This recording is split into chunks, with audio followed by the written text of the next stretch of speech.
Hi, I'm John Maxwell. When the top companies in the world are looking for trainers, speakers, and coaches, there's one name that stands above the rest, and that's Maxwell Leadership. Our certified team members have gotten proven results for companies all over the globe, and our reputation, I'm proud to say, is second to none. Some of our members have risen to the top of their profession, including the one you're going to meet today. I proudly introduce you to my friend Bob Fabian Zinka. Welcome to the Leadership and Success Podcast with your host, Coach BZ, where we help you lead with purpose and succeed with impact. If you're ready to grow into the kind of leader others want to follow, this podcast is for you. If you're determined to elevate your success and leave a lasting legacy, this podcast is for you. As my mentor, Dr. John C. Maxwell reminds us, everything rises and falls on leadership. Our goal is simple: to inspire you, challenge you, and equip you with insights that can transform the trajectory of your leadership journey. Welcome aboard to another episode of the Leadership and Success Podcast with Coach B.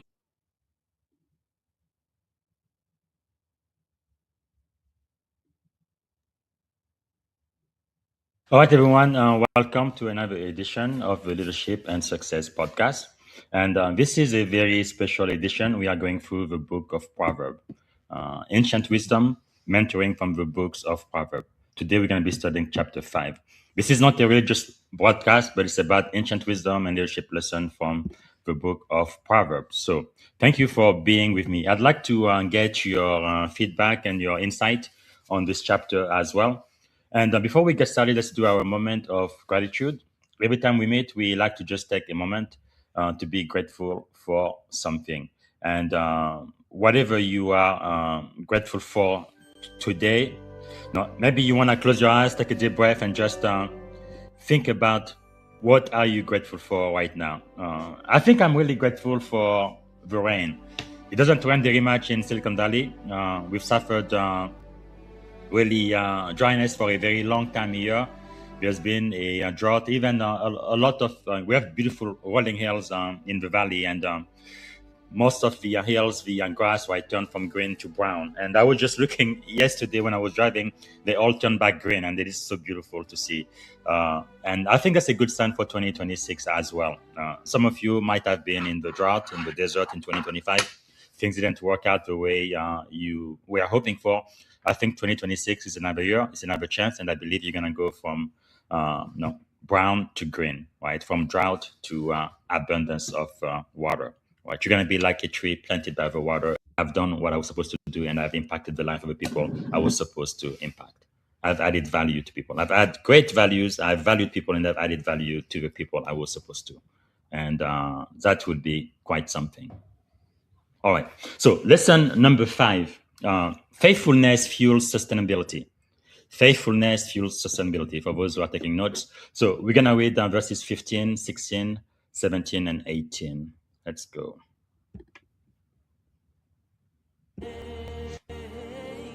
Drink water from your own cistern, and running water from your own well. Should your fountains be dispersed abroad, streams of water in the streets, let them be only your own, and not for strangers with you. Let your fountain be blessed, and rejoice with the wife of your youth. Yeah, Ron Carpenter AI told us that, right? Drink water from your own cistern, right? If you're going to be intimate with someone, be intimate with your own spouse. That's going to save you a lot of problem, a lot of heartache. I can promise you that. All right. So again, the lesson, faithfulness will fuel sustainability. So this is not only about marriage, although it is, but it's also about loyalty, stewardship, and satisfaction with rightful responsibility. So leaders who constantly seek more often neglect what they have already been entrusted to lead, right? So how can you apply this? You need to invest deeply where you are accountable, your team, your mission, your family, your role. Before discipline is not deprivation, right? Discipline is not deprivation. That's going to be verses 19 and 20. All right, let's go. As a loving deer and a graceful doe. Let her breast satisfy you at all times, and always be enraptured with her love. For why should you, my son, be enraptured by an immoral woman, and be embraced in the arms of a seductress? Why should you be enraptured by an immoral woman? Discipline is not deprivation. True discipline sharpens your focus. It doesn't diminish your joy.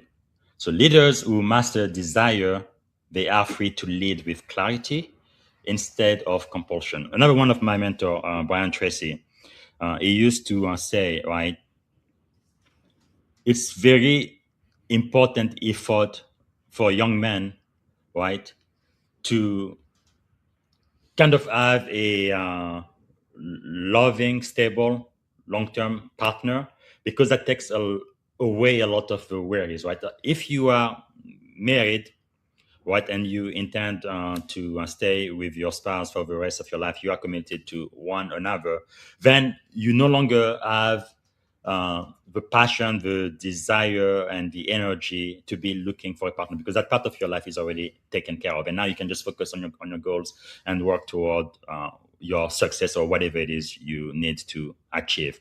Because it does take a lot of energy, right? Looking for a partner, it takes an energy, it takes money, it takes a lot away from you, and it could be distracting. But if you are happy with your spouse, you are married, you are settled, that part of your life is good, and then you can focus on what is next. I think that's pretty good advice too. So the leadership application for that. So replace impulse-driven decision with principle-driven leadership, and discipline enables endurance. Don't be impulsive, but think about the long term, right? Where are emotion driving decision instead of values right now? And what disciplines need to be reestablished? All right, what discipline needs to be reestablished? Thank you for watching this live episode of the Leadership and Success Podcast. This is season 31, episode 5AI recap. So, this is the artificial intelligence recap episode of what we did on January the 5th when we went through Proverbs Chapter 5. So, we're going to give you like a, looks like 10, 15 minutes summary, all done by artificial intelligence of that chapter. So let me know where you are joining us from, what city, what state, and if outside of the US, which country, and also what are you grateful for today? We always want to start this episode by being grateful.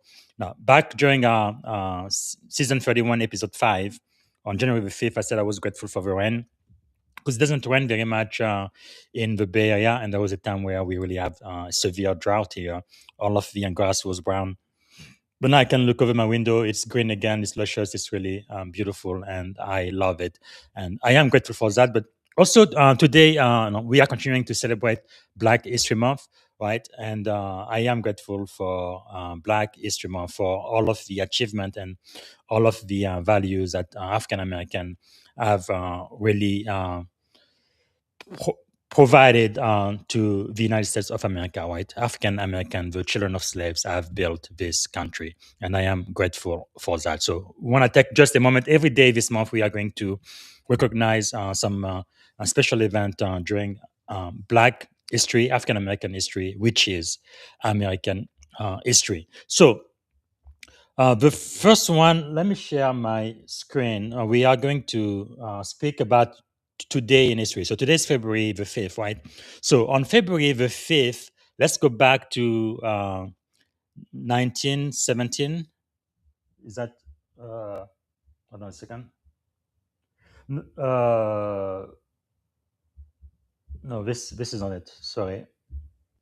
Okay, here we go. February the 5th, 1917. All right. That's when Congress passed the Immigration Act, and it was also known as the Asiatic Barred Zone Act. Basically, it was framed as a measure to protect the nation from so called undesirable, basically anybody who was not white. And the law explicitly banned immigration from much of Asia and other non white regions. While leaving the door open for Northern and Western European. I'm pretty sure the white South African were allowed too. But anyway, under the act, people from countries not owned by the United States adjacent to the continent of Asia were completely barred from entry. A literacy test was imposed, a head tax of $8, a significant sum back in 1917, was levied on immigrants aged 16 and older. An entire group were excluded based on race, disability, poverty, or moral suspicion. So I think this was really one of the very first time in our history where immigration was specifically done by race. And this law remained in force for 35 years until the Immigration and Naturalization Act of 1952. So this was what, 109 years ago. Finally removed racial restriction from U.S. immigration status. So that's pretty interesting. And here I have a couple of picture from the area. And again, you can read the LinkedIn post I added there. But yeah, this is kind of what was happening back May 1st, 1917 in the US. No, it's not specifically Black history, but basically America for the first time had a law that pretty much denied the immigration of non-white people to the country. And that lasted for about 50 years. All right. So the second post I would like to highlight during Black History Month is actually in the US military. I want to celebrate all of the Black people who have fought so bravely for this country from the very beginning, ever since even the Independence War, right? And the Civil War and every single war in this country. Yesterday, we talked about the very first Black major in the US Army. And today, we are going to be talking about the very first African American unit commission in the regular US Army. So they are the Buffalo Soldiers. That was back in 1866. So these were the very, very first Black regiment in our history, the Buffalo Soldier. Very, very courageous man. So in 1866, Congress passed legislation creating 6 regiments of African American soldiers. And in to be included into the regular army. That was the first time, again, Black troops were permanently commissioned during peacetime. So 4 infantry regiment, later consolidated into 2, and 2 cavalry regiment, the 9th Cavalry Regiment and the 10th Cavalry Regiment. So Native American tribes of the western frontier gave these soldiers the name Buffalo Soldiers. That's what it comes from, because they believed the reference were that it referenced their tightly curled black hair and, more importantly, their unyielding courage and fighting spirit. So for more than 25 years, the Buffalo Soldiers, they patrolled the American West. They guarded wagon trains and payroll, built roads, town and telegraph lines, protected settler and infrastructure, and served on the front line of the Indian War. So we definitely want to remember them today and honor their contribution and sacrifice, the Buffalo Soldier. So that's the U.S. military first portion of today's Black History Month celebration. So I will be back tomorrow. Again, we're going to find something that happened on February the 6th, which is tomorrow, and then also something that happened in the U.S. Military with a contribution, great, outstanding contribution of African American. All right. So now what I'm going to do is I'm going to play the 7-minute AI recap from the hour-long Proverbs 5 episode. And after that, we are going to have another 10-minute recap, again, all done by AI. So while you are listening, I want you to pay attention, write some notes, and let us know in the comment 3 to 5 takeaways from today's episode. And most importantly, what is one thing you've learned from today's episode that you're going to be able to apply today? All right, let's start with the first 7-minute or so AI recap.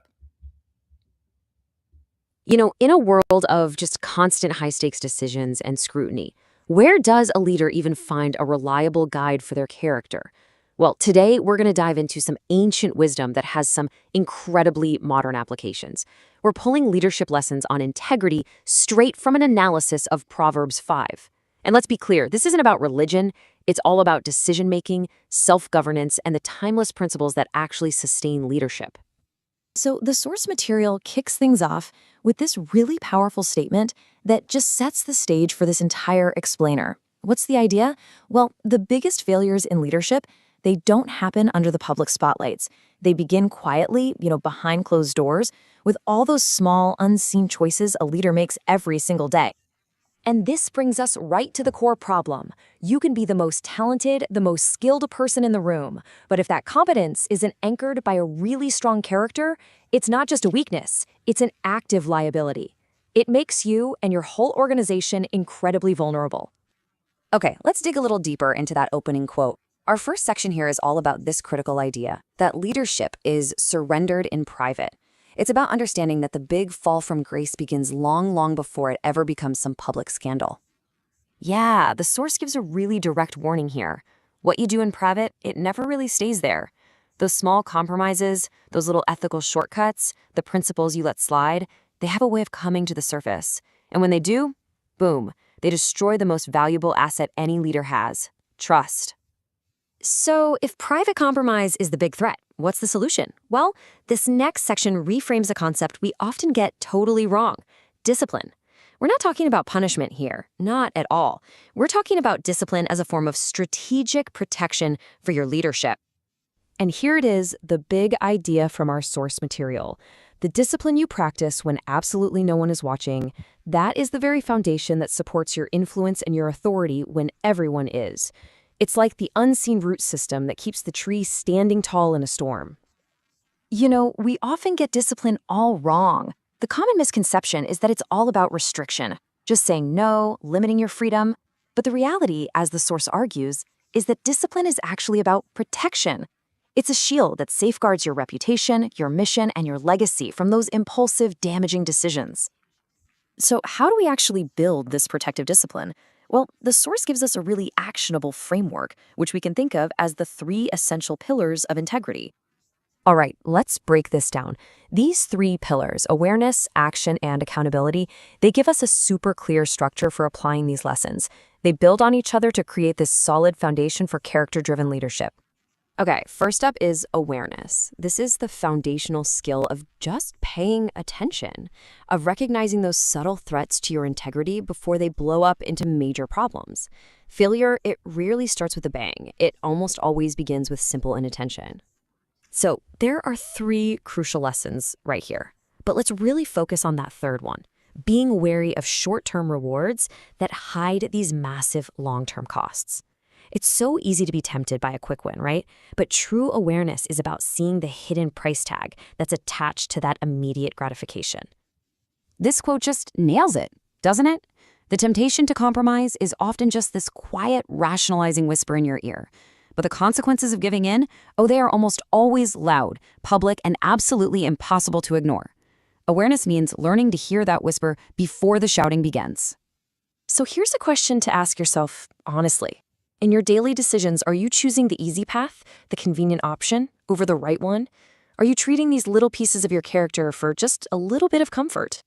But look, awareness is totally useless without follow-through. And that brings us to our second pillar, action. This is where we translate what we know into what we actually do. It's about building concrete behaviors that actively protect our integrity. The source highlights 3 key actions here, and that first one is absolutely crucial: setting and enforcing boundaries. It's not about controlling other people, it's about preserving your own trust and authority. Think of it as defining the non-negotiables that protect your mission and your team. This quote completely flips the script on how we think about boundaries. We tend to see them as these restrictive walls, but a much better way to think about it is like a guardrail on a winding mountain road. It doesn't limit your journey, it keeps you safely on the path so you can actually reach your destination. Now, this is a tough question, but it's a necessary one. Think about an area in your professional or even your personal life where you know a standard is slipping. What's that boundary that you keep making excuses for instead of just holding firm? So, knowing our weak spots and setting boundaries, that leads us right to the third and final pillar, accountability. This is all about understanding the inescapable consequences of our actions and adopting a long-term perspective. It's recognizing that every single choice has an impact. This slide's got 3 really powerful lessons, and the first one is fundamental.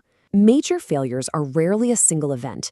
They're the result of many small compromising choices that just pile up over time, kind of like a tiny crack in a foundation that slowly widens until the whole thing crumbles. This is such a powerful way to think about wisdom. It's not just some academic exercise. It's a practical, protective tool. Every lesson we learn is basically designed to give us the foresight to avoid the heavy, heavy price of regret. So what's the ultimate takeaway from all of this? Well, it's not just about avoiding failure. It's about building something that actually lasts. The final message is simple. Your character compounds over time. I mean, think about it. The job title you have today, it's not going to be yours forever. The technical skills you rely on right now, they're going to become outdated. These things are all temporary. But there is one asset that grows more valuable with every single right choice you make.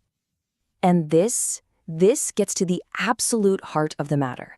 Real leadership isn't defined by your performance on the main stage. It's defined by the choices you make in the quiet moments, by who you are when there's no audience, no applause, and no one to impress but yourself. That is integrity. We're going to end with this final, powerful question from the source. It's a profound challenge. If every email you sent, every private conversation, every single decision made behind closed doors was suddenly projected onto a giant screen for the world to see, would the people you lead trust you more or less? It's a question worth reflecting on long after this is over.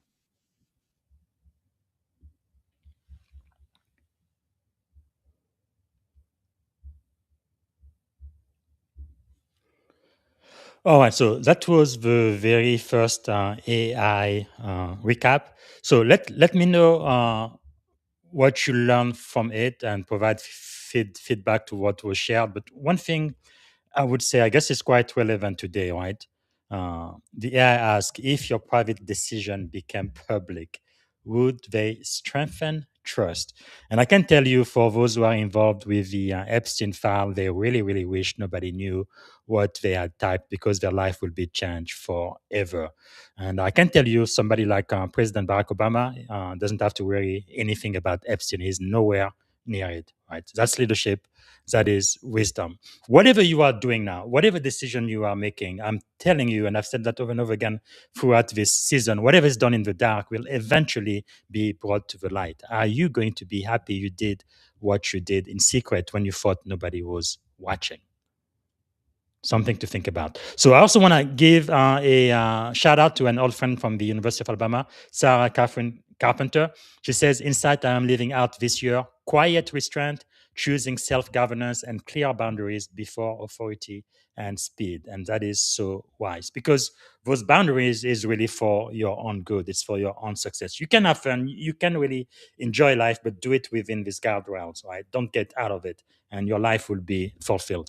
You want to live your life. Like I remember when I was, I think, maybe 12, 13 years old is when I made the decision. I wanted to live my life without regret. I wanted to make sure that the decision I made as a teenager going forward, I would be very, very proud one day when I'm 98 years old or 110 years old and say, wow, I am so glad I made those decisions that I made. I don't want to be old on my deathbed and having so many regrets. Oh, I wish, I wish, I wish, I wish. No, no, no. Les Brown, one of my mentors, said, I think Miles Monroe said the same thing. I don't know who said it first, but anyway, they both said that the wealthiest place in any town is the cemetery because that's where people die with their dreams. They didn't have the courage to take action. They didn't have the courage to live out their dream and just try. They might fail, but then they might also succeed. So they died with their dream without taking any action whatsoever. So that's why the cemetery is so wealthy. I, on the other hand, really my goal is to pretty much die empty. Everything I've got in me, I want it completely out.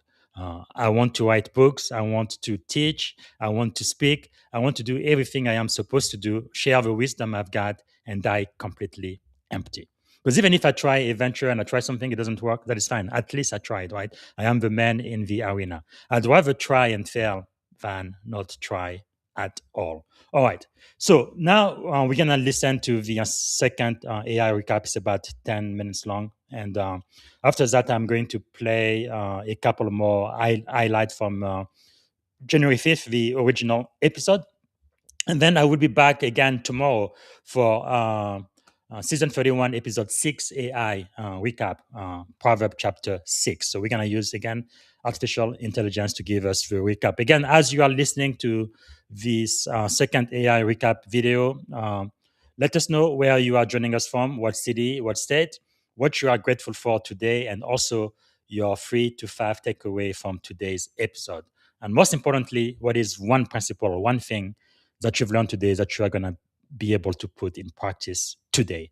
Because leadership is not just theory, but it is practice. And as you practice it, I believe you will see the impact in your life. All right, let's go to the second AI video.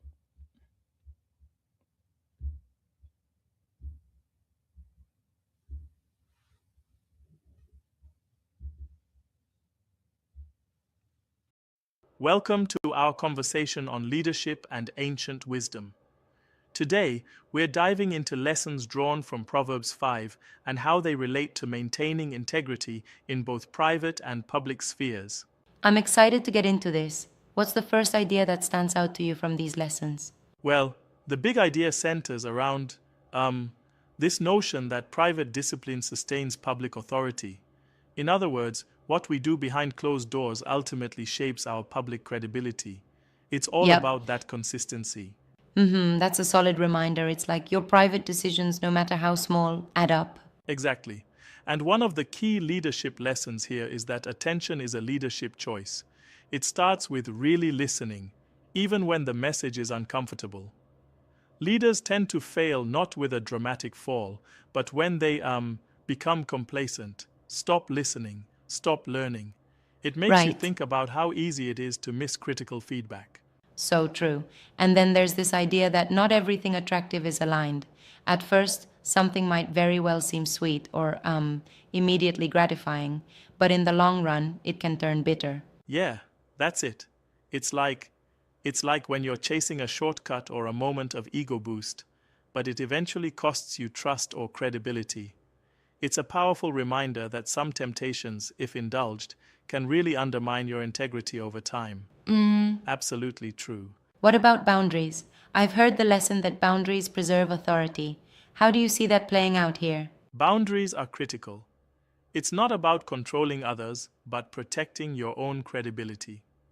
Effective leaders set clear limits to avoid blurring lines that might otherwise erode trust among their teams, whether they're military personnel or Silicon Right. Valley executives. Boundaries act as safeguards in a world full of distractions. Speaking of costs, there's this striking idea that regret is a leadership tax. It suggests that every small compromise can cumulatively lead to lost credibility and, well, irreversible damage. Exactly. Regret isn't an overnight occurrence, it builds up. Think of it like a tax on every moment you let your guard down. If you ignore those warning signs today, you set yourself up for bigger failures Absolutely. tomorrow. It's a toll you pay for in the end. And then there's the concept of faithfulness fueling sustainability.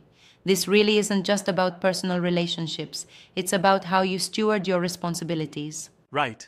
This lesson reminds us that consistently nurturing what we have, our teams, our missions, our organizations, is fundamental to sustainable leadership. It's the idea that chasing endless new opportunities can leave you neglecting what's already entrusted to you. Exactly. Now, discipline is another major piece here. The notion that discipline isn't deprivation, but rather it sharpens your focus, is really compelling. Yes, it is. It's like, think of discipline as the difference between acting on impulses versus following a clear, rooted set of values. When you control your desires, you, free up space for clarity and thoughtful decision making. Yeah. That definitely resonates with me. And what about accountability? The idea that accountability is inescapable seems like a no-brainer, but also a warning. Absolutely. Even when you think no one's watching, there's always a mechanism, be it historical, institutional, or within your own conscience, that holds you accountable. It's a reminder to build strong accountability systems rather than relying solely on personal reputation. Yep. It's about establishing checks that go beyond individual oversight. Overall, these lessons hammer home that leadership is rarely lost on a public stage. It's surrendered in private moments. Exactly. And that's a crucial point. Leaders often seem competent publicly until they let their guard down behind the scenes. Look at all those scandals in various fields, whether in corporate boardrooms or in political circles, where private decisions have led to public downfalls. That really underscores the message. I did find it interesting when the discussion referenced public cases like associations with unhealthy practices. It's a bit provocative, but it underlines how even subtle lapses can have extreme consequences. Right. And that example, as controversial as it is, reminds us to look inward. The idea is that strategic leadership protection through discipline is what truly matters. It's like having guardrails that keep you on the right path, even when temptations abound. Definitely a wake-up call for all leaders. I sometimes wonder, though, don't you think that this emphasis on discipline might be misinterpreted by some leaders as a lack of freedom or creativity? That's a valid concern. But I think the point here isn't to curtail creativity, but to recalibrate it.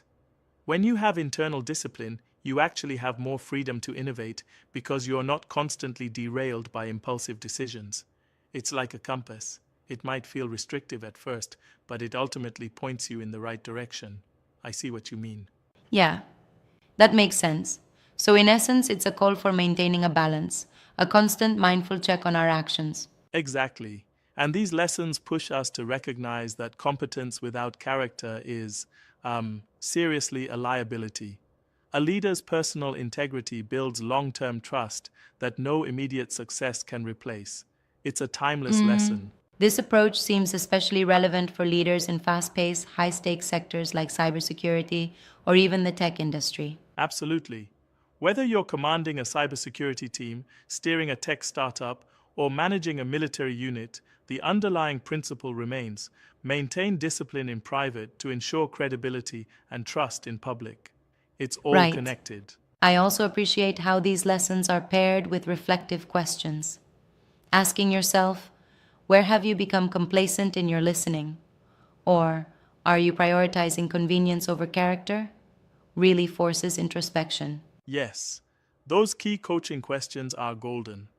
They serve as constant reminders that leadership involves ongoing self-assessment. Ignoring them can eventually undermine the very foundations of your authority.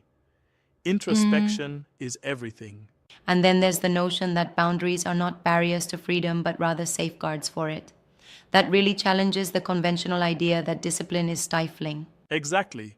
Boundaries help keep the space between what could go wrong and what actually does. They provide structure, ensuring that our personal and professional lives remain aligned. Right. It's a paradox that structure actually fosters creativity and growth. But let me respectfully challenge one point here. Can we truly say that every lapse in private inevitably results in a public downfall? Aren't there instances where personal mistakes are contained and learned from without severe public consequences? That's a fair point. While not every misstep becomes a full-blown scandal, the idea is that repeated small compromises erode trust over time. Even if a single lapse is forgiven, a pattern can lead to serious issues. It's more about cumulative risk rather than every isolated incident. I can see that nuance. Absolutely. It's less about one error and more about the trend. And ultimately, these lessons encourage leaders to monitor that trend closely. Exactly. Now, reflecting on discipline as not being deprivation, it's more like a tool for enhancing focus. When you remove distractions and set clear guardrails, you actually free up mental space to lead with clarity. Yep. Exactly that. That notion really shifts the perspective from sacrifice to strategic empowerment. It's reassuring to know that discipline, when implemented correctly, enhances rather than restricts your capabilities. Right. And accountability, as we've discussed, ties everything together. It ensures that even in moments of liberty, we're still aligned with our core values. No matter where you stand, whether in public view or alone, integrity remains the anchor of effective leadership. Without accountability, leadership loses its very essence. To sum it all up, these leadership lessons from Proverbs 5 serve as a survival guide, a blueprint that reminds leaders that true strength is cultivated privately and then reflected publicly. Exactly. They compel leaders to constantly ask themselves, if my private decisions were made public, would they bolster trust or erode it? It's a continuous challenge to stay aligned with our values under pressure. Yep. And that challenge is what defines enduring leadership. It's amazing how this ancient wisdom still resonates today, proving that leadership, integrity, and discipline transcend time and industry. Absolutely. Whether you're in military service, tech, or anywhere in between, these timeless principles remind us that what you do when no one's watching truly shapes your legacy. It really does. As we wrap up, it's evident that maintaining personal discipline, setting clear boundaries, and holding ourselves accountable isn't just about avoiding scandal. It's about building a legacy of integrity and sustainable leadership. Right.